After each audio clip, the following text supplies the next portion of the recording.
খেলা চলছে বিশ্বজুড়ে। ফুটবল ক্রিকেট ছাড়াও খেলার রয়েছে এক দীর্ঘ ফর্দ। শুধু ফলাফল নয়, গত, আজ এবং আগামীর খেলাকে প্রেস বক্স থেকে আমরা দেখতে চাই ভিন্ন চোখে। সেই দেখাটাই দেখতে পাবেন এখন মাঠে। সঙ্গে আছে আমি নোমান আব্দুল্লাহ। দর্শক, দেখছিলাম ক্রীড়াঙ্গনের আজকের দিনের গুরুত্বপূর্ণ খবরাখবর। বাংলাদেশ এবং নিউজিল্যান্ডের সিরিজ চলছে মিরপুরে। আমরা সেই ম্যাচ নিয়ে আলাপ করতে চাই। সিরিজের দ্বিতীয় ওয়ানডে চলছে আজ, আর সেই ম্যাচ নিয়ে আলোচনা করতে চাই। আমাদের সঙ্গে আছেন সহকর্মী জুবায়ের আহমেদ। জুবায়ের, স্বাগত জানাচ্ছি। জুবায়ের, বাংলাদেশের জন্য বেশ গুরুত্বপূর্ণ একটা ম্যাচ, হোম ম্যাচ। সিরিজ জিততেই হবে, জিততে হলে আজকের ম্যাচে জিততেই হবে। বিশ্বকাপের সমীকরণ নানা হিসেব নিকেশ আছে এই ম্যাচে, আর ঘরের মাঠে নিশ্চয়ই বাংলাদেশ ছাড় দিতে চাইবে না। এমন একটা ম্যাচে বাংলাদেশ দল শুরুতে বোলিং করছে, নিউজিল্যান্ড ব্যাট করছে। এখন পর্যন্ত ম্যাচ কেমন দেখছেন? প্রত্যাশিত।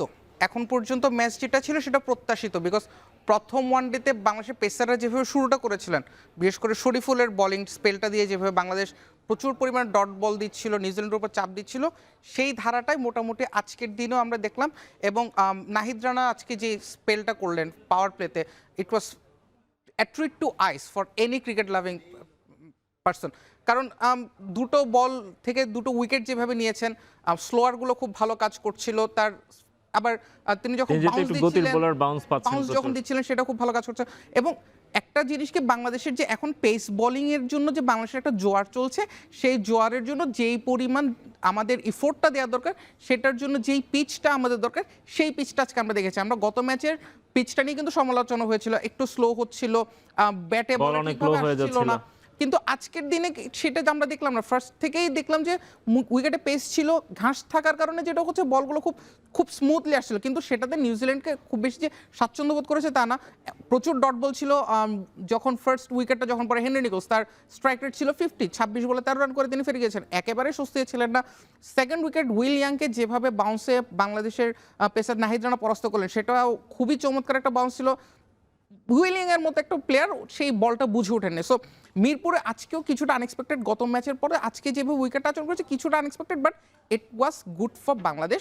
এই জিনিসটা বাংলাদেশের জন্য দরকার। এই পিচটাই হয়তো বাংলাদেশের জন্য নেক্সট ওয়ার্ল্ড কাপের প্রস্তুতির আগে একটা আদর্শ পিচ। সেটি হতে পারে, তবে কিছুটা আনইভেন উইকেট। বাংলাদেশের উইকেট বাংলাদেশের ক্রিকেটাররাই যদি না বোঝেন, সেক্ষেত্রে একটা সমস্যাও হতে পারে। এসব বিষয় নিয়ে আলোচনা করবো। আমাদের একজন সহকর্মী আছেন মিরপুরে, তিনি আমাদেরকে জানাবেন, তিনি আমাদের সঙ্গে যুক্ত হবেন। তার আগে একটু আরেকবার আপনার কাছ থেকে জানতে চাই যে পিচটাতে বাংলাদেশ খেলছে জুবায়ের, এই পিচটা একটু আপনি যেটা বলছেন যে আজকে একটু বাউন্সি উইকেট, আগের ম্যাচে আমরা দেখছিলাম যে বল বারবার লো হয়ে যাচ্ছিল, খুবই আনইভেন বাউন্স করছিল। আজকের ম্যাচেও বাংলাদেশের পেসাররা বাউন্স পাচ্ছেন। এইটাই বাংলাদেশের ব্যাটারদেরকে আবার ভোগাতে পারেন কিনা, কারণ নিউজিল্যান্ড শিবিরেও কিন্তু বেশ গতির বোলার কিন্তু আছে, এবং এটা বাংলাদেশকে আসলেই ভোগাতে পারে। বাংলাদেশের জন্য চ্যালেঞ্জ হয়ে যাবে এই জায়গাটা তারা কিভাবে সামাল দেবে। বিকজ ব্যাটিং অর্ডারে আজকে যখন আপনি আজকের স্কোয়াডটা যদি দেখেন, 4 জন জেনুইন ওপেনার বাংলাদেশ দলের। সো মিডল অর্ডারটা কে সামাল দিবেন? এবং মিডল অর্ডারে যখন পিচ যত পুরাতন হবে, দিন শেষে পিচের আচরণ কিন্তু বদলে যাবে। মিডল অর্ডারে যদি আপনি অভিজ্ঞ কাউকে নামাতে না পারেন এবং টপ অর্ডার যদি বাই এনি চান্স কলাপস করে, it will B a disaster for Bangladesh. তখন মিডল অর্ডারে যারা আছেন তারাও তো একসময় টপ অর্ডারে খেলেছেন, তারাই হয়তো বা টপ অর্ডার ব্যাটারের মতো ভূমিকায় থাকবেন। এটা কেন বলছি, সৌম্য সরকার এবং লিটন দাস যখন বাংলাদেশ দলে আসেন, তারা দুজন একসঙ্গে কিন্তু ওপেনিংও করেছেন।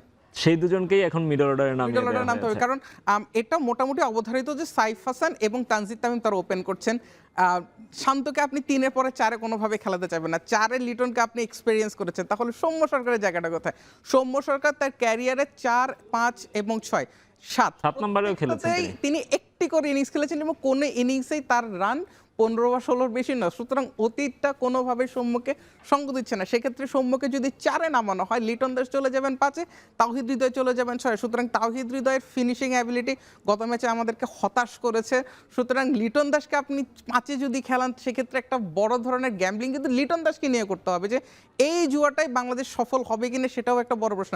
লিটন দাস স্পিনের বিপক্ষে ভালো খেলেন শুধুমাত্র এই যুক্তিতে, যদি আজকের পিচে তাকে খেলানো হয় 5 নম্বরে, তাহলে সেটা বাংলাদেশের জন্য বুমেরাং হলেও হতে পারে। বিকজ পিচ যেভাবে আচরণ করছে, পিচ যতটা পেস ফ্রেন্ডলি, সেটা বাংলাদেশের মিডল অর্ডারকে একটা বড় পরীক্ষা নেবে নিশ্চিতভাবেই। রাইট জুবাইর, ম্যাচ নিয়ে আমরা আরো আলাপ করব, পিচ, উইকেট, টেকনিক্যাল আলাপ অনেক হবে। তার আগে আমরা একটু মিরপুরে যেতে চাই, ম্যাচে স্টেডিয়ামে। সেখানে আছেন আমাদের সহকর্মী মাহফুজ। মাহফুজ, নিশ্চয়ই শুনতে পাচ্ছেন, আপনার কাছ থেকে আমরা একটু ম্যাচের সবশেষ পরিস্থিতিটা জানতে চাই।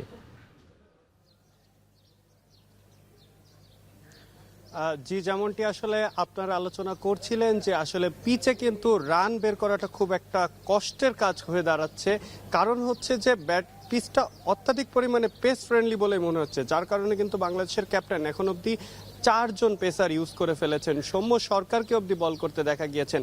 স্পিন বলের ক্ষেত্রে শুধুমাত্র ক্যাপ্টেন মেহেদী হাসান মিরাজ নিজে এসেছেন।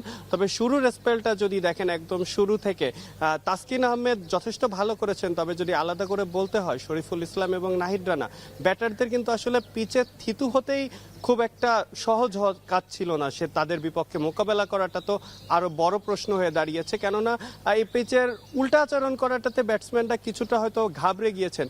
ম্যাচের শুরুর 10 মিনিট আগেও পিচ রিপোর্টে যেটি আসলে বলা হয়েছিল যে পিচে ঘাস রয়েছে, ব্যাটিং ফ্রেন্ডলি, রান হবে। মিরপুরের প্রথম ওয়ানডেতেও তেমনটি বলা হয়েছিল, যদিও বেশ ভালো বোলিং করে বাংলাদেশ মাঝারি সংগ্রহে দাঁড় করে দিয়েছিল, আটকে দিয়েছিল নিউজিল্যান্ডকে। সেই জায়গা থেকে কিন্তু এদিনও সেরকম একটি আশা ছিল। তবে শুরুর যে ধকলটা নিউজিল্যান্ড হজম করতে হয়েছে সেটি থেকে তাদের কিন্তু বেরিয়ে আসাটা বেশ কষ্টসাধ্য কাজ। কারণ দিন গড়ালে যদিও একটু পিচে রান আসতে পারে, তবে বাংলাদেশ কিন্তু অত্যাধিক ভালো বল করেছে, বিশেষ করে শরীফুল এবং নাহিদ রানা।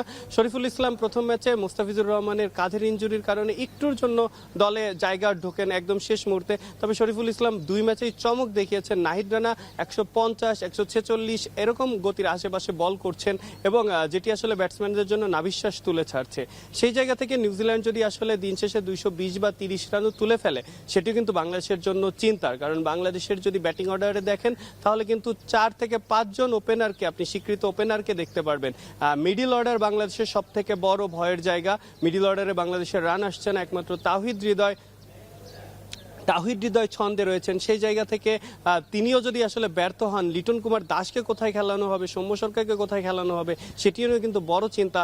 সেসব বিবেচনায় যদি নিউজিল্যান্ডকে আসলে 200-র আগে আটকানো যায় বাংলাদেশের জন্য বড় সুবিধা হবে। কেননা 114 বাংলাদেশ সবশেষ এটি চেস করতে পেরেছে বিগত 8 ম্যাচে ব্যাটিংয়ে পরে নেমে, এবং সবশেষ 2 বছরের মধ্যে প্রায় 200-র উপরে রান হয়ে গেলে কিন্তু বাংলাদেশের জন্য বিষয়টি কষ্টসাধ্য হবে। এই ছিল আমার কাছে শেরেবাংলা ন্যাশনাল ক্রিকেট স্টেডিয়াম থেকে সবশেষ আপডেট। আমাদের সহকর্মী মাহফুজ যোগ দিয়েছিলেন আমাদের সঙ্গে। তিনি বলছিলেন যে বাংলাদেশের জন্য 200 চেজ করা অনেক কঠিন। বাংলাদেশ আসলে ব্যাটিংয়ে কেমন করবে সেসব নিয়ে পরে আলাপ করেই। বাংলাদেশ বোলিং করছে, এখন বোলিংয়ে এখন পর্যন্ত বাংলাদেশ বেশ সুবিধাজনক অবস্থানে আছে।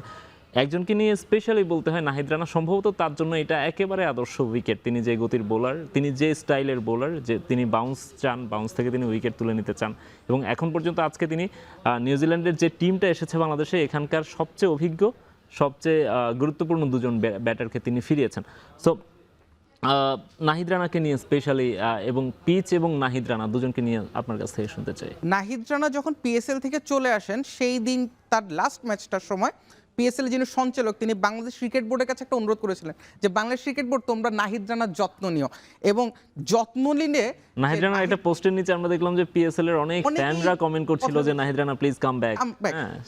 যত্ন নিলে নাহিদ রানা রত্ন হতে পারেন। এই জিনিসটা সম্ভবত মিরপুরের এই উইকেটটা প্রুফ করে। আপনি পাকিস্তান সিরিজে দেখেছেন নাহিদ রানা ওয়াজ স্মুথ, খুবই স্মুথ বোলিং করেছেন, আজকে দিনে করেছেন। ইটস নট অ্যাবাউট গতি, শুধুমাত্র গতি দিয়েই যে নাহিদ রানা সব কিছু করে ফেলছেন আমি এটা বিশ্বাস করি না। তিনি তার বোলিং সেন্সটাকে খুব বেশি কাজে লাগাচ্ছেন। শুধুমাত্র পিচের কারণে নাহিদ রানা ভালো করছেন, এটা করলে হয়তো বা নাহিদ রানাকেও কিছুটা খাটো করা হবে। নাহিদ রানার ভ্যারিয়েশনগুলো খুব ইম্পর্টেন্ট। তিনি কখন গুড লেন্থে বল করছেন, কখন শর্ট লেন্থে বল করছেন, তিনি বলের রিলিজ পয়েন্টটা কোন করছে, তার উচ্চতার একটা সুবিধা আছে। কোনো কারণে যদি তিনি পেছন থেকে বলটা একটু ছাড়েন, একটু পেছন থেকে যদি বল ছাড়েন, তাহলে সেটা কিন্তু অনেক বেশি ফোর্স জেনারেট করবে এবং সেটা ব্যাটসম্যানের জন্য আনএক্সপেক্টেড একটা বাউন্স হয়ে যেতে পারে। নাহিদ রানার 6 ফুট উচ্চতা, তার হাতটা যদি লম্বা প্রায় নিয়ারলি 7 ফুট হাইট থেকে যখন আপনি একটা বল রিলিজ করবেন, সেটা তো অবভিয়াসলি একটা বাড়তি পেস জেনারেট হবে, যেটা বাংলাদেশের যে কারোর জন্য খুব একটা ইজি না। আমরা তাসকিনকে দেখেছি তার প্রাইম ডেজ বলে বা তার ইয়াং ডেজে তিনি অনেক ফাস্ট বোলিং করতে, কিন্তু তাসকিনের বল রিলিজিং পয়েন্ট একটা প্রবলেম ছিল।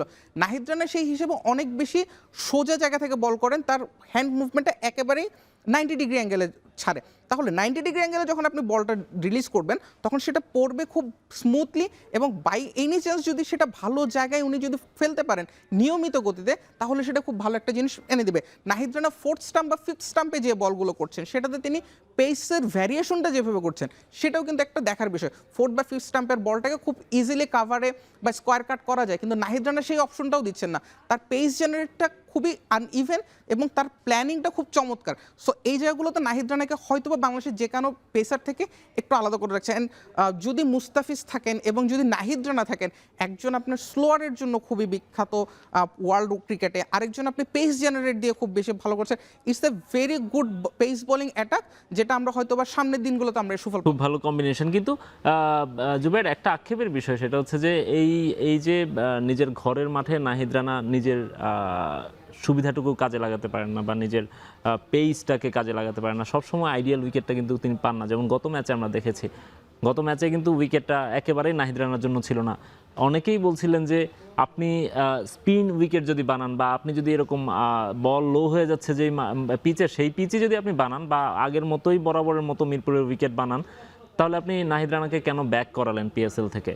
অনেক রকম আলোচনা হচ্ছিল। সো নাহিদ রানার জন্য বা বাংলাদেশের যে কোনো পেসারের জন্য অনেক পেসার আক্ষেপও করে গেছেন। আজকে রুবেল হোসেন গত কয়েকদিন আগে অবসর নিয়েছিলেন, তার কাছে সম্মাননা দেওয়া হয়েছে। রুবেলদের কাছেও আমরা অনেকবার শুনেছি যে নিজেদের ঘরের মাঠেই তারা আসলে পর্যাপ্ত সুবিধাগুলো পান না। বাংলাদেশের জন্য যে আমরা এমন একটা সময় দেখেছি যেখানে সৌম্য সরকারকে একমাত্র পেসার হিসেবে টেস্ট খেলানো হয়েছিল। আমরা এমন দিনও দেখেছি বাংলাদেশের ক্রিকেটে। পেসারদের একটা জোয়ার শুরু হয়েছে থ্যাঙ্কস টু রুবেল হোসেনদের যে জেনারেশনটা ছিল, সেটাই প্রথম দেখিয়েছিল যে পেস বোলিং দিয়ে ম্যাচ জেতা যায়। এই নিউজিল্যান্ডের বিপক্ষে রুবেলের একটা হ্যাটট্রিক ছিল 2013 সালে। সেই সময়টাই ফার্স্ট মাশরাফি বিন মুর্তজা বাংলাদেশ প্রথম নিউজিল্যান্ডের এগেইনস্টে যে সিরিজটা জিতেছিল, সেখানেও রুবেলের অবদান ছিল অনেক বেশি। এই রুবেল হোসেনকে আলাদা করে আমরা খুব পছন্দ করি এই কারণে 2007 সালে যে পেসার হান্ট প্রোগ্রাম ছিল, সেখান থেকে রুবেলের উঠে আসা এবং বাংলাদেশের পেস বোলিংটাও বাংলাদেশের জন্য ইফেক্টিভ হতে পারে, এটা প্রথম রুবেলদের সেই জেনারেশন দেখেছিল। মাশরাফির ক্যারিয়ারের মাঝামাঝি পর্যায়ে 2009 সে বড় ইনজুরি থেকে মাশরাফি যখন ব্যাক করেন, 2011 পরবর্তী সময় মাশরাফির সেই সময়টা হ্যাঁ, সেই জায়গাটা তখন রুবেলদের উপর বাংলাদেশ একটা বড় ভরসা রেখেছিল। তখন অনেককে কিন্তু ট্রাই করা হচ্ছিল, কিন্তু কেউ সেভাবে থিত হতে পারেনি। রুবেল 129টার মতো ওয়ানডে খেলেছেন। সো রুবেলদের এই প্রজন্ম তখন তারা যে সাফারটা করেছেন সেটারই সুফল হচ্ছে আজকের নাহিদ রানা বলি, মুস্তাফিজুর রহমান বলি, তাসকিন বলি বা শরীফুল বলি। এবং এই যে বাংলাদেশের যে একটা জোয়ার শুরু হয়েছে এবং বাংলাদেশের পাইপলাইনটাও বেশ সমৃদ্ধ। আপনি আল ফাহাদের কথা চিন্তা করেন, রোহান আব্দুল্লাহ বর্ষণের কথা চিন্তা করেন, আপনি এর পরবর্তীতে ইকবাল, ইভেন ন্যাশনাল টিমেই তো খেলেছেন এরকম অনেকে আছেন, হাসান মাহমুদ, ইবাদত হোসেন, এরা সবাই, তানজিম সাকিব, এরা সবাই পাইপলাইনেই আছেন। এদের পাশেই রিপন মন্ডল এখনো দাঁড়িয়ে আছেন, আব্দুল গাফফার সাকলাইনের কথা আমরা বলতে পারি। সুতরাং একটা বিগ চাঙ্ক অফ পেসার কিন্তু বাংলাদেশের জন্য রেডি আছে। এই অবস্থায় যদি বাংলাদেশ প্রপার ক্রিকেটটা খেলতে না পারে, তাহলে কিন্তু এখনো যদি মিরপুরের উইকেটটা স্পিনিং হয়, শুধুমাত্র স্পিনিং হয়, এটা দুর্ভাগ্যজনক দেশের ক্রিকেটের জন্য। আমরা এই গত 2 থেকে 3 মিনিটে আমরা যেই পরিমাণ পেসারের কথা বলেছি, আই ডোন্ট বিলিভ এত ভালো সমৃদ্ধ পেস পাইপলাইন বিশ্বের অন্য কোনো ক্রিকেটিং নেশনের আছে। অস্ট্রেলিয়াকে এখন ভুগতে হচ্ছে রীতিমতো পেসারদের কারণে। যদি কোনো কারণে মিচেল স্টার্ক, হেজেলউড এবং প্যাট কামিন্স এরা যদি অবসরে চলে যান, প্রায় প্রত্যেকের বয়স 35-এর বেশি, এরা যদি অবসরে চলে যান, তাহলে অস্ট্রেলিয়াকে পর্যন্ত পেস বোলিংয়ের জন্য ভুগতে হবে। সেখানে বাংলাদেশ নিয়ারলি 10 থেকে 12 জন প্রুভেন পেসার বাংলাদেশে আছে, কিন্তু তারপরও মিরপুরে আমরা দেখা যাবে সেই লো উইকেট করছে। তাহলে কিন্তু এটা বাংলাদেশ ক্রিকেটের জন্য দুর্ভাগ্য এবং নিজের পায়ে নিজে কুড়োল মারার মতো যে সিচুয়েশন, সেটাই বাংলাদেশ ক্রিকেটে দেখতে হবে। রাইট, আবার আমরা ম্যাচে ফিরবো জুবাইর, আরো অনেক আলাপ করার সুযোগ আছে, তার আগে একটা বিরতির সময় হয়ে গেছে। এখন মাঠে নিচ্ছে একটা বিরতি, ফিরছে একটু পরেই।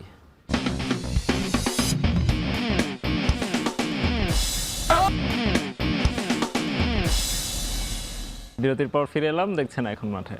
দর্শক, বাংলাদেশ নিউজিল্যান্ড দ্বিতীয় ওয়ানডে নিয়ে কথা বলছিলাম, আমাদের সঙ্গে আছেন সহকর্মী জুবাইর আহমেদ। জুবাইর, আমরা যেটি বলছিলাম যে উইকেট নিয়ে আমরা আলাপ করছিলাম, খুবই অদ্ভুত একটা বিষয় দেখলাম যে সৌম্য সরকারকে আমরা পার্ট টাইম বোলার হিসেবে দেখি, তাকে আজকে ইনিংসের 15তম ওভারে নিয়ে এসছেন।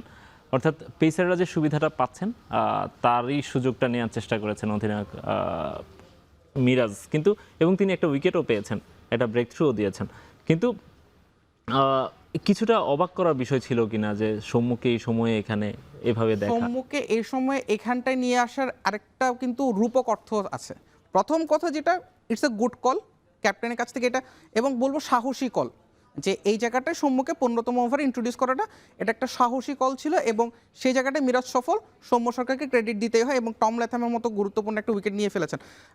যেই জায়গাটা এখানটা আরেকটা রূপক অর্থ যে জিনিসটা দাঁড়ায়, সেটা হচ্ছে যে বাংলাদেশের স্পিন বোলাররা একটা মোটামুটি আদর্শ পিচে গেলে তাদের নিজেদের ভেতরে যে ল্যাক অফ কনফিডেন্সটা থাকে সেটা বাংলাদেশের খেলতে নেমেছে দুজন স্পিনার নিয়ে, রিশাদ হোসেন এবং মেহেদী হাসান মিরাজ। মেহেদী হাসান মিরাজ নিজেকে ইন্ট্রোডিউস করিয়েছেন, ভালো করছিলেন, খারাপ না, তবে উইকেট টেকিং অপশন হিসেবে মিরাজকে সেভাবে দেখা যায়নি। রিশাদ কি করবেন সেটা রিশাদকে কেবল ইন্ট্রোডিউস করানো হলো বোলিংয়ে, রিশাদ কি করবেন সেটা সময় বলতেন, কিন্তু সৌম্যকে যে ইনক্লুড করা হলো এটা একটা সাহসী হল এবং মিরাজকে জায়গাটা প্রশংসা দিতে হচ্ছে এই কারণে ওই সময়টাই নিউজিল্যান্ড যথেষ্ট পরিমাণে স্ট্রাগল করছিল এবং টম ল্যাথামকে যদি আপনি সেট হবার সুযোগ করে দেন, টম ল্যাথামের বড় ইনিংস খেলার একটা বিশেষ গুণ আছে।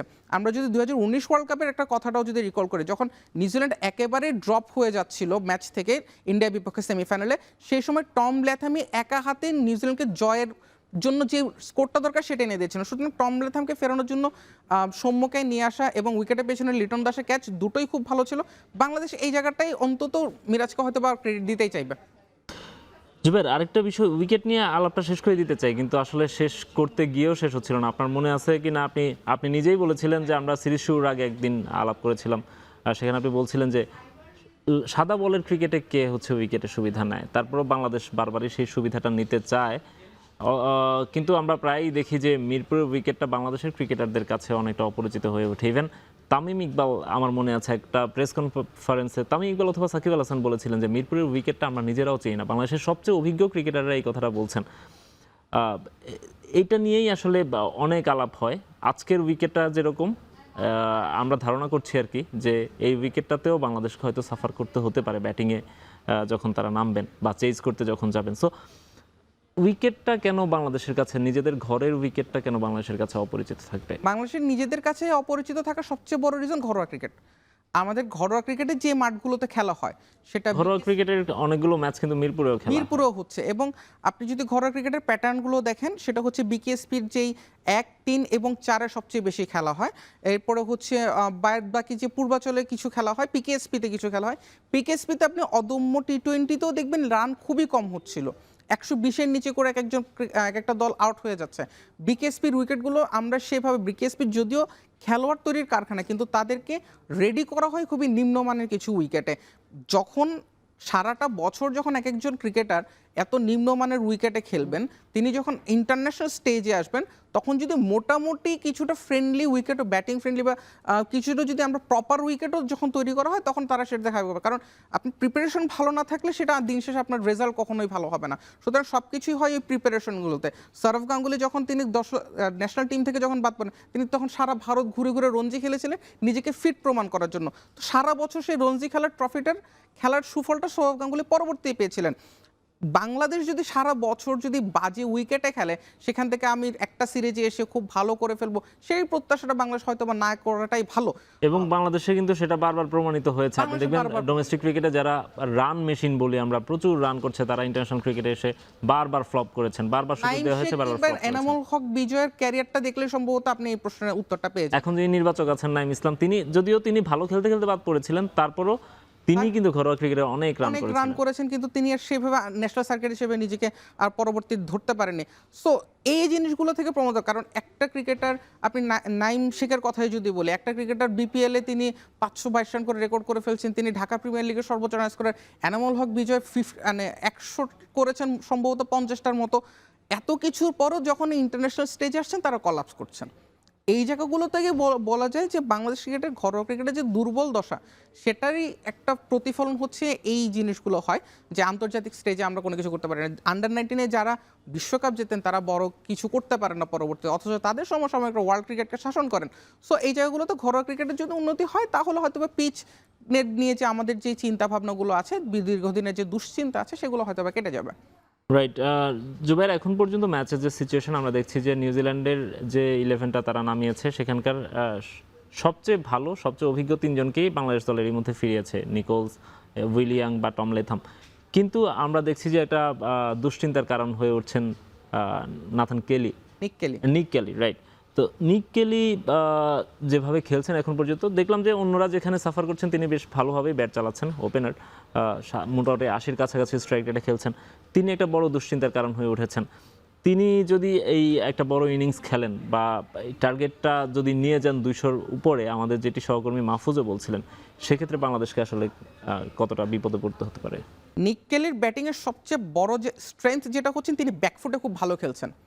যখনই পেস জেনারেট হচ্ছেন তিনি ব্যাকফুটে সেটাকে ডিফেন্স করছেন, ভালো বল পেলেই সেটাকে তিনি সীমানা ছাড়া করার একটা অ্যাটেম্প্ট নিচ্ছেন, এবং ব্যাকফুটে যখন আপনি খেলছেন তখন আপনার আলটিমেটলি রিস্কটা অনেক বেশি কম নিচ্ছেন।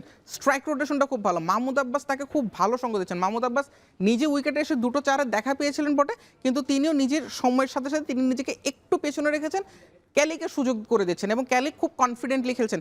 এই জুটিটা যদি বড় হয়ে যায় বাই এনি চান্স, এবং এটা যদি কোনোভাবে 30 ওভারের পর পর্যন্ত চলে যায়, আলটিমেটলি পিচ থেকে কিন্তু পিচ পূরণ হওয়ার সুবিধাটাও তারা আস্তে আস্তে পাওয়া শুরু করবেন। এবং 200-র উপরে গেলে যে জিনিসটা হচ্ছে, বাংলাদেশের লাস্ট 2023 সালের পর থেকে, 23 বিশ্বকাপের পর থেকেই বাংলাদেশের প্রায় 70% ম্যাচে যে জিনিসটা দেখা গেছে, বাংলাদেশ পুরো 50 ওভারে খেলতে পারছে না, এবং রান তারা করতে নেমে যে জিনিসটা হচ্ছে বারবারই বাংলাদেশের মিডল অর্ডারগুলো কলাপস করছে।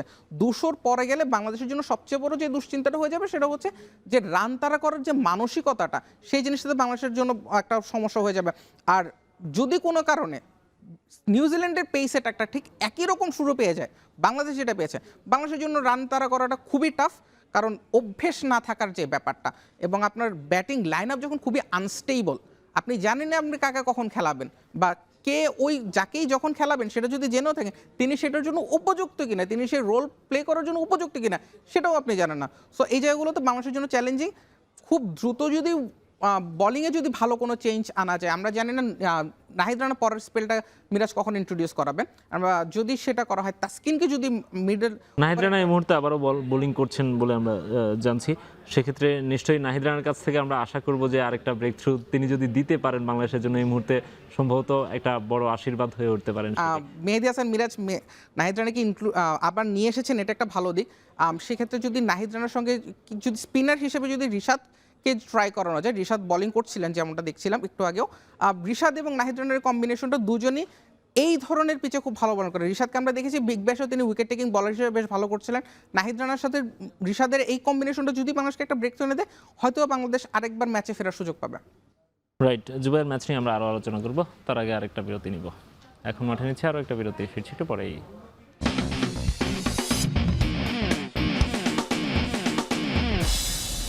বিরতির পর ফিরে এলাম আরও একবার, দেখছেন এখন মাঠে। বাংলাদেশ নিউজিল্যান্ড দ্বিতীয় ওয়ানডে নিয়ে কথা বলছি, সঙ্গে আছেন সহকর্মী এবং ক্রীড়া সাংবাদিক জুবাইর আহমেদ। জুবাইর, আমরা বিরতিতে যাওয়ার আগে যে কথাটা বলছিলাম যে নাহিদ রানাকে যদি এই মুহূর্তে ইন্ট্রোডিউস করানো হয় এবং তিনি যদি একটা ব্রেক থ্রু দিতে পারেন, তার সুফলটা বাংলাদেশ কী পাবে, এবং আমরা বিরতিতে যাওয়ার মধ্যেই তিনি উইকেটটা নিয়েছেন।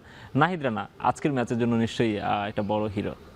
অবভিয়াসলি, এবং যেই উইকেটটা পেয়েছেন টিপিক্যাল পেসার উইকেট, গুড লেংথের বল, ব্যাটসম্যানের প্রায় মাথার কাছাকাছি হাইট, ব্যাটসম্যান টাইম রিড করতে ভুল করেছেন, উপরের কর্নারে লেগেছে এবং পজিশনটাও বুঝতে পারেনি, এবং কৃতিত্ব বিশেষ করে দিতে হবে লিটন দাসকে, যেভাবে ঝাঁপিয়ে পড়ে ক্যাচ নিয়েছেন, এটা খুবই চমৎকার একটা উইকেট ছিল, এবং লিটন দাসের এই উইকেটটাই ক্যাচটাই হয়তো ম্যাচের ডিসাইডিং ফ্যাক্টর হয়ে যেতে পারে, বিকজ 29তম ওভারে চলে যাচ্ছে 108। এই দুজন সেট ব্যাটসম্যানের পক্ষে শুধুমাত্র ম্যাচটাকে ঘোরানো সম্ভব ছিল, তারা বেশ কনফিডেন্টলি খেলছিলেন, এবং আব্বাসের যদিও বেশ অনেকগুলো ডট বল ছিলেন, কিন্তু আব্বাস স্ট্রাইক রোটেটটা খুব ভালোভাবে করছিলেন, কেলিকে খুব ভালো সঙ্গ দিচ্ছিলেন। এই অবস্থায় নতুন একজন যখন আসবেন, তাকে যদি আবার সেই পেস অ্যাটাকের সামনে পড়তে হয়, তখন তিনি কতটা স্বাচ্ছন্দ্যে ব্যাট করতে পারবেন সেটা একটা বিষয়। ডেন ফক্সক্রফট বা ক্লার্কসন দুজনে কেউ কিন্তু খুব বেশি অভিজ্ঞতা নিয়ে বাংলাদেশে আসেননি, সো তাদেরকে টেস্ট করাটা খুব ইজি হয়ে যাবে। যদিও একটা মাত্র বিষয়, যে বাংলাদেশ যদি এককভাবে নাহিদ রানার উপর ডিপেন্ড করে, নাহিদ রানার প্রায় 6ষ্ঠ ওভার শেষ হতে চললো, 4টে ওভার পাবে, কোনো কারণে ডেথ ওভার পর্যন্ত যদি নিউজিল্যান্ড খেলাটাকে টেনে নিয়ে যেতে পারে, সেক্ষেত্রে হয়তো নাহিদ রানাকে পাবে না, তখন তাসকিন এবং শরীফুলকে বাড়তি দায়িত্ব নিতে হবে পেস অ্যাটাকটাকে নেতৃত্ব। এক্স্যাক্টলি, তবে এই মুহূর্তে যেহেতু তারা কিছুটা চাপে আছে, একই সঙ্গে রান তুলতে হাঁসফাঁস করছে, আবার উইকেট তারা হারাচ্ছে নিয়মিত বিরতিতেই, সুতরাং বাংলাদেশের সম্ভবত এখন সুযোগ হচ্ছে সারাশি আক্রমণ যেটিকে বলি সেটি করার, এবং বাংলাদেশ নিশ্চয়ই বা ক্যাপ্টেন নিশ্চয়ই এখন অনেকটা অ্যাটাকিং কি যেন বলে এটাকে, অ্যাটাকিং মুডেই চলে যাবেন এখন। আমার কথা হচ্ছে যে বাংলাদেশের সামনে এখন যারা আছেন ব্যাটাররা, কেলি ছাড়া সম্ভবত আর কেউ, আপনি যেটি বলছিলেন ফক্সক্রপ বা হচ্ছে ক্লার্কসন, তারা দুজনে কিন্তু প্রুভেন ব্যাটার না, তারা অলরাউন্ডার, কিন্তু তাদের আমরা একটু আগে আমরা তাদের যদি ঘরোয়া ক্রিকেটের হিস্ট্রিটা দেখি, সেখানেও আসলে তারা খুব বেশি প্রুভেন ব্যাটার না, খুব ভালো বোলার তেমনও না আসলে, হ্যাঁ, মানে মোটামুটি মাঝারি মানের অলরাউন্ডার। সুতরাং বাংলাদেশের জন্য কিন্তু এই মুহূর্তে বেশ ভালো সুযোগ আছে যে তাদেরকে ভালোভাবে চেপে ধরে খুব স্বল্প রানে তাদেরকে অল আউট করে দেওয়ার? বাংলাদেশকে এই ম্যাচটা ঠিক এতটাই এভাবেই অ্যাটাকিং মোডেই খেলতে হতো, কারণ যখন আপনার সিরিজটা যদি এই মুহূর্তে বাংলাদেশ হেরে যেত কোনো কারণে, এই সিরিজটা যদি 3-0-তে বাংলাদেশ জিততে পারে কোনো কারণে পারতো, সেক্ষেত্রে বাংলাদেশের একটা সুযোগ ছিল ইংল্যান্ডকে খুব ভালোভাবে চ্যালেঞ্জ জানানোর, ইংল্যান্ড এবং ওয়েস্ট ইন্ডিজকে চ্যালেঞ্জ জানানোর ওয়ানডে র্যাঙ্কিংয়ে, যেটা নিয়ে আমাদের এত দুশ্চিন্তা যে আমরা ওয়ানডে র্যাঙ্কিংয়ে কোথায় থাকবো, বিশ্বকাপে আমরা কীভাবে খেলবো। নিউজিল্যান্ড, ওয়েস্ট ইন্ডিজ এবং ইংল্যান্ডকে চ্যালেঞ্জ জানানোর জন্য বাংলাদেশের 3-0-তে জেতাটা খুব ইম্পর্টেন্ট ছিল। প্রথম ওয়ানডেটা বাংলাদেশ হেরে গিয়েছে। এই অবস্থায় বাংলাদেশের জন্য যে জিনিসটা দরকার সেটা হচ্ছে অন্তত সিরিজটাকে সিকিউর করা। সিরিজটাকে সিকিউর করতে গেলে বাংলাদেশকে একটু অ্যাটাকিং খেলাটাই দিতে হতো, এবং সেই অ্যাটাকিং খেলাটা বাংলাদেশ জিতে পারছে thanks to the our pacer, এবং এইটাকেই ধরে রাখা উচিত। এই মুহূর্তে যদি কোনো কারণে ম্যাচের লাগাম ছাড়া হয়, বাংলাদেশের বিগত দিনগুলোতে আমরা যখন যে সময় থেকে বাংলাদেশ ক্রিকেটটা ইভলভ হওয়া শুরু করে, সেই সময়টা থেকে যে জিনিসটা দেখা যাচ্ছে যে লোয়ার অর্ডারের দিকে গিয়ে বাংলাদেশকে অনেকগুলো ম্যাচ হারতে হয়েছে। আজকে যিনি সম্মাননা পেলেন রুবেল হোসেন, তিনি বাংলাদেশকে 2009 সালেই প্রথম আন্তর্জাতিক বলতে পারি মাল্টি ন্যাশনাল ট্রফি এনে দিতে পারতেন যদি মুরালিধরন সেদিন সুপার হিরো না হতেন। এই লোয়ার অর্ডারে বাংলাদেশকে কিন্তু বারবারই ভুগত হয়েছিল, অনেকগুলো ম্যাচ বাংলাদেশ হাতছাড়া করেছে শুধুমাত্র লোয়ার অর্ডারের কারণে। সো এই জায়গাটা লোয়ার অর্ডারকে কোনোভাবেই যেন চান্স দিতে না হয়, কোনো চান্স দেওয়া না হয়, এবং সেই জায়গাটায় পেস বোলিং অ্যাটাক যদি এই মুহূর্তে শুধুমাত্র নাহিদ রানা, যদি এই মুহূর্তে যদি তাসকিনকে বা শরীফুলকেও যদি ইন্ট্রোডিউস করানোর প্রয়োজন হয় ম্যাচের স্বার্থে, ম্যাচ জয়ের স্বার্থে, বাংলাদেশকে সেটা করা উচিত। কারণ এই জায়গাটাই পেস অ্যাটাকটা যেহেতু প্রুভেন এই সময়টায়, সুতরাং রিশাদ বা মিরাজের চাইতে এই মুহূর্তে সম্ভবত বাংলাদেশের পেস অ্যাটাকটাকে কন্টিনিউ করে নিয়ে গেলে। কিন্তু মেহেদী মিরাজকেই আমরা এটাকে দেখতে পাচ্ছি, সম্ভবত তিনি এই মুহূর্তে নিক কেলিকেই টার্গেট করছেন, যেহেতু তিনি একজন বাঁহাতি ব্যাটার। মেহেদী মিরাজ চাচ্ছেন যে তাকে অফ স্পিনের ফাঁদে ফেলে যদি আউট করা যায়। মেহেদী হাসান মিরাজ নিজেকে যদি তিনি সেই টার্নগুলো পান, আসলে তার পক্ষে কিন্তু সেটা সুযোগ আছে। সম্ভব। মেহেদী হাসান মিরাজের একটা জিনিস, মেহেদী হাসান মিরাজকে বারবার কৃতিত্ব দিতে হবে, তিনি মিরপুরে খুব ভালো বোলিং করেন। মিরপুরটা তার হাতের তালুর মতো চেনা, এবং মিরপুরের জন্য মেহেদী হাসান মিরাজ বেশ ইফেক্টিভ। কিন্তু যে জিনিসটা প্রশ্ন হয়ে দাঁড়ায় যে মেহেদী হাসান মিরাজকে একমাত্র সলিউশন কি না। বাংলাদেশকে যখন আমরা তো শুধুমাত্র একটা ম্যাচ হয়তো বা আজকে আলোচনা করছি, কিন্তু বাংলাদেশকে কিন্তু সব কিছুর জন্য টার্গেট রাখতে হচ্ছে প্রায় 2027 ওয়ার্ল্ড কাপের দিকে, এবং সেই সময়টা মেহেদী হাসান মিরাজ যদি নিজেকে একমাত্র স্পিনার হিসেবে স্কোয়াডে রাখতে চান, সেক্ষেত্রে এই ছোট ছোট সুযোগগুলোকে তার কাজে লাগাতে হবে। এই সুযোগগুলো কাজে লাগানোটা মানে হচ্ছে বলার হিসেবে মেহেদী হাসান মিরাজকে আরও বেশি ইফেক্টিভ করে, কারণ মিরাজের ব্যাটিংটা আমরা সেভাবে পাচ্ছি না। সো মিরাজকে যদি অন্তত প্রশ্ন বা বিতর্কের বাহিরে রাখতে চান, বলার মিরাজকে ইফেক্টিভ হওয়াটা খুব ইম্পর্টেন্ট, এবং উই হোপ দ্যাট কেলির উইকেটটা অন্তত মিরাজ যদি নিজের আয়ত্তে আনতে পারে, সেটা বাংলাদেশের জন্য তো বটে, মিরাজের জন্য সবচেয়ে তবে দীর্ঘমেয়াদে যদি চিন্তা করেন জুবায়ের, দক্ষিণ আফ্রিকায় বিশ্বকাপ, দক্ষিণ আফ্রিকা বা জিম্বাবুয়ে বা নামিবিয়াতে যেখানে বিশ্বকাপটা হবে, ওয়ানডে বিশ্বকাপটা, সেখানে মেহেদী মিরাজ আসলে কতটুকু কার্যকর হবেন, এই প্রশ্ন কিন্তু অনেকদিন ধরেই ঘুরপাক খাচ্ছে, অনেকেই এই প্রশ্নটা তুলছেন। সেই ধরনের দক্ষিণ আফ্রিকার উইকেটে বিশেষত স্পিনারদের দাপট দেখানো খুবই মুশকিল বা খুবই দুরূহ কাজ, সেখানে পেস ফ্রেন্ডলি উইকেটই হয়ে থাকে সাধারণত। সেখানে মেহেদী মিরাজ কতটুকু কার্যকর হবেন সেটি একটা প্রশ্ন। আর একটা প্রশ্ন হচ্ছে, আপনি বলছেন যে বাংলাদেশের একমাত্র স্পিনার হিসেবে যদি নিজেকে তিনি প্রুভ করতে চান, বাট অপশান রাখা তো দরকার আছে। রিশাদ যেমন একটা অপশান, আপনি তানভীর ইসলাম আমাদের স্কোয়াডে আছেন, তানভীর ইসলামকে সম্ভবত আজকের ম্যাচে বা এই সিরিজটাতে ট্রাই করা যেত। এই সেন্সে নিউজিল্যান্ডের আজকে যে 11টা খেলছে, সেখানে মাত্র 3 জন বাঁহাতি ব্যাটার, অর্থাৎ বাকি সবাই যে ডানহাতি ব্যাটার, তাদের জন্য হয়তোবা তিনি ইফেক্টিভ হতে পারতেন, অথবা এখন একটা ভালো অপশান হতে পারতেন। এই জায়গাটাই তানভীর যদি কোনো কারণে পিছিয়ে পড়েও থাকেন, সেটার জন্য মূলত সম্ভবত এটা বলা যায় না কার কীভাবে মেন্টালিটি তারা কীভাবে সেট করছেন, তবে রিশাদ হোসেনের ব্যাটিং অ্যাবিলিটিটার কারণে হয়তোবা তানভীর কিছুটা পেছনে পড়ছেন। বাংলাদেশে কিন্তু ফিনিশার রোলের খুবই জঘন্য অবস্থা বেশ কয়েক বছর ধরে। মিরাজ যদি নিজেকে সেভাবে প্রুভ করতে পারছেন না, সেক্ষেত্রে বাংলাদেশের হালটা ধরবেন কে? তাওহিদ হৃদয়কে যদি 6 নামানো হয়, তাওহিদ হৃদয় খুব ফাস্ট পেসের ব্যাটার না, তিনি খুব হাই স্ট্রাইক রেটের ব্যাটার না। তার স্ট্রাইক রেট 40 থেকে 50 ওভারের মধ্যে তার স্ট্রাইক রেটটা 88-89 ঘরেই থাকে। এই জায়গাটা যদি বাংলাদেশের কোনো কারণে অ্যাটাকিং খেলতে হয়, সেক্ষেত্রে রিশাদের বিগ হিটিং অ্যাবিলিটির উপর বাংলাদেশ ভরসা রাখতে চাইবে, এবং এই জায়গাটাই হয়তোবা তানভীরের স্কোয়াডে আসা বা না আসার ক্ষেত্রে বড় কারণ হয়ে যায়, কারণ রিশাদের কাছ থেকে আমরা একটা ব্যাটিং সাপোর্ট পাচ্ছি যেটা আমরা তানভীর থেকে পাচ্ছি না। মিরাজের এই জায়গাটাতে মিরাজকে বাড়তি দায়িত্বটা নিতে হচ্ছে, যেহেতু তিনি ব্যাটিংটা সেভাবে পারছেন না, বোলিং দিয়ে তিনি সেভাবে নিজেকে উইকেট টেকিং বলার হিসেবে নিজেকে প্রতিষ্ঠিত করতে পারছেন কিনা। পাকিস্তানের বিপক্ষে সিরিজটাতে তিনি উইকেট টেকিং বলার ফার্স্ট ওয়ানডেতে ছিলেন, 3টা উইকেট পেয়েছিলেন, বাট সেকেন্ড বা থার্ড ওয়ানডেতে আমরা সেভাবে দেখিনি। মেহেদী হাসান মিরাজের জন্য এই পিচগুলো একটা প্র্যাকটিসের কাজ করতে পারে। 1 বছর পরে যখন তিনি বিশ্বকাপে যাবেন, তিনি তো সিমিলার উইকেটটাই পাবেন, সেই পেস ফ্রেন্ডলি উইকেট যেটার কথা আমরা বলছি। পেস ফ্রেন্ডলি যদি এই উইকেটে যদি আগামী 1.5 বছর মেহেদী হাসান মিরাজ নিজেকে প্রুভ করতে পারে, সেটা বাংলাদেশের জন্য সবচেয়ে বেশি ভালো, মিরাজের জন্য ভালো। তবে তানভীরকেও নিজেকে সম্ভবত ব্যাটিংয়ের ইমপ্রুভমেন্টের দিকে একটু নজর দিতে হবে, কারণ বর্তমান ওয়ার্ল্ডে প্রত্যেকটা দলেরই লোয়ার অর্ডারেও অন্তত 2-1টা বিগ হিটিং অ্যাবিলিটি প্লেয়ার থাকে। আমরা পাকিস্তানের শাহিন শাহ আফ্রিদিকে দেখছি, তিনি একেবারে নিচের দিকে ব্যাটসম্যান, তার কাছ থেকে আমরা বিগ হিট দেখতে পাই। আমরা নাসিম শাহকে দেখেছি বেশ কয়েকবার ম্যাচ জেতাতে, ইন্ডিয়াতেও সেম। সো তানভীরকে সম্ভবত তার নিজের ব্যাটিংটাও একটু দেখতে হবে, কারণ নিজেকে যদি দলের সার্কিট যেই একাদশ সেখানে যদি নিজেকে আপনি রাখতে চান, শুধুমাত্র একটা ডিপার্টমেন্ট দিয়ে বাংলাদেশকে রিপ্রেজেন্ট করা, বিশ্বের যে কোনো দেশকে রিপ্রেজেন্ট করাটা একটু টাফ। সো এই জায়গাগুলোতে সম্ভবত তানভীরকেও একটু কাজ করতে হবে ব্যাটিংটা নিয়ে, তাহলে হয়তো একাদশ সিলেকশনে নির্বাচকরা বা অধিনায়ক তাকেও হয়তো বিবেচনা রাখতে পারেন। রাইট, জুবাইর, আমরা আপনার কাছে আবারও ফিরবো, তার আগে আরেকটা বিরতি নিব। এখন মাঠে নিচ্ছে আরও একটা বিরতি, ফিরছি একটু পরেই।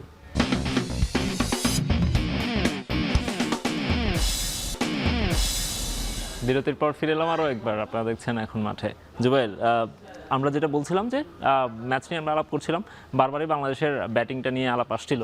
নিউজিল্যান্ড এখন পর্যন্ত যেই পজিশনে আছে আমরা দেখছি যে 120 রানও হয়নি, এর মধ্যে 4 উইকেট তাদের চলে গেছে, অনেকগুলো ওভার শেষ হয়ে গেছে, 32-33 ওভার শেষ হয়ে গেছে। তো এই অবস্থায় যদি আমরা ধারণা করতে পারি যে তাদেরকে 200-র নিচে আটকে রাখা সম্ভব বাংলাদেশের বোলারদের পক্ষে, অর্থাৎ বোলাররা তাদের কাজ শুরু করছেন। মিরপুরে আমরা সবসময় না, অনেক সময় আমরা লো স্কোরিং ম্যাচ দেখে থাকি, আরেকটা লো স্কোরিং ম্যাচই হচ্ছে।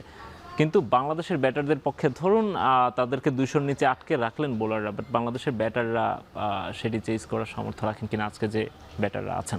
আজকের ব্যাটারদের জন্য সামর্থ্য অবশ্যই রাখেন, তবে ধৈর্যটা খুব বেশি ইম্পর্টেন্ট। গত ম্যাচে তানজিদ হাসান তামিম কোনো একটা কারণে তিনি চার্জ করতে গিয়েছিলেন ইনিংসের 2য় বা 3য় ওভারে, তিনি তার ওই সময়টা ওইভাবে তার শট খেলা কোনো দরকার ছিল না। আননেসেসারি শটগুলো যদি বাংলাদেশ অ্যাভয়েড করতে পারে। একইভাবে আফিফ হোসেন ধ্রুব যে কাজটা করছেন, একেবারে সেট ব্যাটার ছিলেন, ওই সময় যদি তিনি থাকতেন আমার মনে হয় বাংলাদেশের পক্ষে ম্যাচটা বের করে নেওয়া সম্ভব ছিল। এবং যেমন মেহেদী হাসান মিরাজ, তিনি ওই বলটাতে পার্টিকুলার ওই বলটাতে পৃথিবীর যে কোনো শট খেলা সম্ভব, cover drive, square cut, anything but a pull, মানে ওই শটটা কোনো করতেই পারেন, স্কুপটা ওনার করার দরকার ছিল না। ওই স্কুপ শটটা কেন খেলতে গেলেন তিনি জানি না। তারপর তাও আবার রিভার্স স্কুপ, এবং স্ট্যাম্প মাইকে শোনা যাচ্ছিল যে 55 রান কোনো ব্যাপার না, আমরা এটা ম্যাচটা শেষ করব, তারপর তিনি এই ধরনের একটা শট খেলেন। খুবই বাংলাদেশের ক্রিকেটারদের পক্ষেই মনে হয় সম্ভব, এবং এই ধরনের আননেসেসারি শট যদি বাংলাদেশ অ্যাভয়েড করতে পারে তাহলে এই ম্যাচটা বাংলাদেশের একেবারেই ইজি। তানজিদ তামিম এবং সাইফ হাসানের দিকে তাকায় থাকতে হবে, তারা কিভাবে স্টার্টটা করেন। শান্তকে একটু দায়িত্ব নিতে হবে, শান্তর সাম্প্রতিক সময়টা একেবারেই ভালো যাচ্ছে না, এবং যদিও দেখা যায় যে ক্যাপ্টেন্সি একটি ইস্যু হয়ে যায় শান্তর ব্যাটিংয়ের ক্ষেত্রে, কারণ একটু আগে যেটা দেখছিলাম আমরা যে শান্ত যখন ক্যাপ্টেন থাকেন তার রান গড় হচ্ছে 51.27, শান্ত যখন ক্যাপ্টেন থাকেন না তখন তার গড় নেমে যায় 25.67। সো আলটিমেটলি বিশাল বড় গ্যাপ। শান্তকে এই জায়গাটায় নিজেকে একটু ধীর স্থির হয়ে তাকে একটু প্রুফ করতে হবে যে তিনি অ্যাকচুয়ালি খেলতে পারেন, ক্যাপ্টেন্সিটা তার জন্য ইস্যু না, তিনি একজন ব্যাটসম্যান হয়ে বাংলাদেশ দলে এক্সিস্ট করার মতো সক্ষমতা রাখেন। এবং শান্ত যদি আজকে ধৈর্য ধরে যদি ব্যাটিং করার সুযোগ পান এবং ধৈর্য ধরে যদি খেলেন, শান্তর জন্য নিজেকে প্রুফ করার এটা একটা বড় মঞ্চ। আজকের এই ম্যাচটা যেভাবে বলাররা কাজটা সহজ করে দিয়ে যাচ্ছেন, ব্যাটসম্যানদের উচিত কমফোর্টেবল একটা জয় বাংলাদেশকে এনে দেয়া। অ্যাট দ্য সেম টাইম আমি একটু লিটন দাসকে নিয়ে বলতে চাই, জুবাইর লাস্ট ম্যাচেও তিনি 40+ ইনিংস খেলেছেন, 46 করেছেন। আমি তাকে নিয়ে বলছি এই কারণে, লাস্ট 3টা ওয়ানডে ইনিংস তিনি 40+ ইনিংস খেলেছেন। পাকিস্তানের সঙ্গে লাস্ট 2টো ম্যাচে তিনি 41 করেছিলেন, এই ম্যাচে 46 করেছেন আগের ম্যাচে। কিন্তু এই যে 3টা ইনিংস তিনি 40-তে আউট হলেন, 50-তে কনভার্ট করতে পারলেন না। 50 হলে সেটাকে 70, 80 বা 100-তে নিতে না পারা বাংলাদেশের ক্রিকেটারদের, এই যে এখানে একটা ঘাটতি বাংলাদেশের ক্রিকেটারদের আছে। সাইকোলজিক্যাল চেঞ্জটা ইম্পর্টেন্ট। আপনি গ্লেন ম্যাক্সওয়েলের ক্যারিয়ারটা একবার দেখেন, গ্লেন ম্যাক্সওয়েলের সেঞ্চুরি খুব বেশি নাই, কিন্তু 80+ অনেকগুলো স্কোর আছে। এর মানে কি 50টাকে ল্যান্ডমার্ক ধরা উচিত না। Exactly. আমরা সাইকোলজিক্যালি যদি আমরা চিন্তা করি যে 50 কোনো ল্যান্ডমার্ক না, আমি এই পেসে যেই পেসে আমি 40 পর্যন্ত এসেছি সেই পেসে আমি কন্টিনিউ করে যাবো 100-এর জন্য আমি খেলবো, তখন দেখা যাবে এই 50 ল্যান্ডমার্কটা ক্রস করাটা ইজি হয়ে যাচ্ছে। বাংলাদেশের প্রত্যেকটা ব্যাটসম্যানের যেটা দেখা যায় এবং তানজিদ হাসানের যেই একমাত্র সেঞ্চুরি সেটাতেও আপনি দেখবেন তারা 40 পর্যন্ত খেলছে একটা পেসে, 40 পরে 50 ল্যান্ডমার্কটা স্পর্শ করার জন্য তারা খুব ধীরে গতিতে, এটা আমরা মনে হয় একেবারে আমি ছোটবেলা থেকেই দেখে আসছি এরকম এবং যে 50 এর কাছাকাছি গেলে করাটাকে, বাংলাদেশে হ্যাঁ, 50 করাটাকে যখন আপনি ল্যান্ডমার্ক ধরে নেবেন, 50 করাটা যদি এমন হয়ে যায়, বাংলাদেশের মেন্টালিটি এমন ছিল যে 50 করতে পারলে পরের সিরিজে জায়গা নিশ্চিত। এই যে মেন্টালিটি যে ব্যাপারটা আছে, সাইকোলজিক্যালি যদি বাংলাদেশ যদি নিজেকে ইমপ্রুভ করতে পারে, 50টাকে ল্যান্ডমার্ক ভাবাই উচিত না বাংলাদেশের এই পর্যায়ে। ইভেন আমার মনে হয় বড় বড় ব্যাটাররা, আমি সবসময় শুনে আসছি যে বড় বড় ব্যাটাররা তারা কিন্তু বিশ্বের সেরা ব্যাটাররা যারা, তারা কিন্তু কোনো ল্যান্ডমার্ক টার্গেট করেন না 50-100, তারা চিন্তা করেন যতক্ষণ খেলা যায়, যতক্ষণ মাঠে থাকা যায়, যতক্ষণ দলের জন্য রান করা যায়। এই জিনিসগুলোকে অ্যাকচুয়ালি মেন্টালিটি মানে বড় ক্রিকেটার করে। আপনি কেন 50-র জন্য আগাবেন যেখানে আপনার দলের জেতার একটা প্রশ্ন আছে, দল কি করছে সেটা নিয়ে আপনি ভাবার চেষ্টাটা আগে করেন। 50 ল্যান্ডমার্কগুলোকে যদি আমরা চিন্তা করি, একটা 50 হলে বাংলাদেশের সব জায়গাতেই তারা, ইভেন প্লেয়াররা নিজেদের ফেসবুক স্ট্যাটাসে পর্যন্ত নিজেদেরকে যেভাবে এক্সপ্রেস করেন, 50 কোনো ল্যান্ডমার্ক হতে পারে না। একটা মডার্ন ডে ক্রিকেটে যেখানে এক একজন প্লেয়ার 200 করছেন, গ্লেন ম্যাক্সওয়েলের 200 আছে, বেশ অনেকগুলো 200 কিন্তু ওয়ানডে ক্রিকেট দেখে ফেলেছে। সো এই অবস্থায় 50 কোনো ল্যান্ডমার্ক হতে পারে না। আলটিমেটলি এই জিনিসগুলো যখন বড় ইনিংস খেলার যদি অভ্যাসটা করতে পারে বাংলাদেশ, লিটন দাসেরও দেখা যাবে অনেকগুলো 50 হবে, লিটন দাসের অনেকগুলো সেঞ্চুরি হবে, লিটন দাসের নামের পাশে অন্তত আরো বেশ কিছু সেঞ্চুরি থাকবে। লিটন দাস নিজেই 176 এর ইনিংস কিন্তু খেলেছেন, সুতরাং এবং লিটন দাস ইন্টারন্যাশনাল ক্রিকেটে 10 বছর পার করে ফেলেছেন। সেম নাজমুল হোসেন শান্ত 10 বছরের কাছাকাছি তার ইন্টারন্যাশনাল ক্যারিয়ার হয়ে গেছে। আমার মনে হয় তাদের এই মুহূর্তে এখন এখন যে সময়টা, এই সময় তাদের স্টেপ আপ করা উচিত। এবং বাংলাদেশের আমরা এই যে এটা নিয়ে অনেক সমালোচনা হয় যে তরুণ দল, বাট এটা কিন্তু আসলে আলটিমেটলি এরা তো তরুণ না, সুতরাং তাদেরকে এই মুহূর্তে আসলে স্টেপ আপ করা উচিত, তাদেরকেই দায়িত্বটা নেওয়া উচিত। ইভেন তাওহিদ হৃদয়ের কথাও যদি বলেন, তিনি কিন্তু অনেকগুলো ম্যাচ খেলে ফেলেছেন, যদিও ইন্টারন্যাশনাল ক্যারিয়ার বড় না, মানে 10 বছর তার হয়নি, 4-5 বছর হয়েছে, কিন্তু এর মধ্যে তিনি অনেকগুলো ম্যাচ খেলেছেন, রেগুলার ইন্টারন্যাশনাল ক্রিকেটের মধ্যেই আছেন, তিনি রেগুলার খেলছেন, ওয়ানডে টিমে তিনি একেবারে নিয়মিত মুখ। সুতরাং তাদেরকে আসলে এই মুহূর্তে আমার মনে হয় দায়িত্বটা নেওয়া উচিত। দায়িত্বটা নিতে হবে এই কারণে, কারণ আপনার উপর বেস করে আগামীর বাংলাদেশ টিমটা দাঁড়াবে। এই মুহূর্তে যারা আছেন, মিরাজ একজন চ্যাম্পিয়ন ক্রিকেটার, এটা চ্যাম্পিয়ন ক্রিকেটার তাকে বলতেই হবে। লিটন তিনি অনেকগুলো দিন ফেলেছেন, 2টো ওয়ার্ল্ড কাপ খেলে ফেলেছেন তিনি। Towhid Hridoy under-19 world cup জিতে এসেছেন, Tanzid Hasan under-19 world cup জিতে এসেছেন। বর্তমানে বাংলাদেশ আরেকটা প্রজন্মকে রেডি করছে, রিজানদের প্রজন্মটা রেডি হচ্ছে, জাওয়াদ আবরারদের প্রজন্ম রেডি হচ্ছে, আইজুল হাকিম তাইমদের প্রজন্ম রেডি হচ্ছে। এই প্রজন্মটাও কিন্তু নিজেদেরকে প্রুফ করেছে, তারাও এশিয়ান চ্যাম্পিয়ন। এই প্রজন্মটাকে নিয়ে বাংলাদেশ যদি সামনের দিকে এগোতে চায়, বর্তমানে যারা আছেন তাদেরকেই লিডিং রোলে চলে আসতে হবে। দায়িত্ববোধটাকে অনেক বেশি ইম্পর্টেন্ট হয়ে যাবে নেক্সট বাংলাদেশের জন্য, not just 2027 world cup, 2031 world cup Bangladesh যখন হোস্ট করবে, বাংলাদেশের দায়িত্ব নেওয়ার জায়গাগুলো এদেরকে নিতে হবে। রাইট, এবং বাংলাদেশ ক্রিকেট শেপ আপ করবে এদের মাধ্যমেই। তবে মানে ভবিষ্যতের কথা চিন্তা করার আগে এখন আপাতত আজকের ম্যাচটা নিয়ে বাংলাদেশের দলের প্লেয়াররা চিন্তা করুক এবং আজকের ম্যাচটা বাংলাদেশ জিতে আসুক, সেটি আমাদের সবার চাওয়া। আপনাকে অসংখ্য ধন্যবাদ আমাদেরকে সময় দেওয়ার জন্য। শেষ করছি এখন মাঠের আজকের আয়োজন।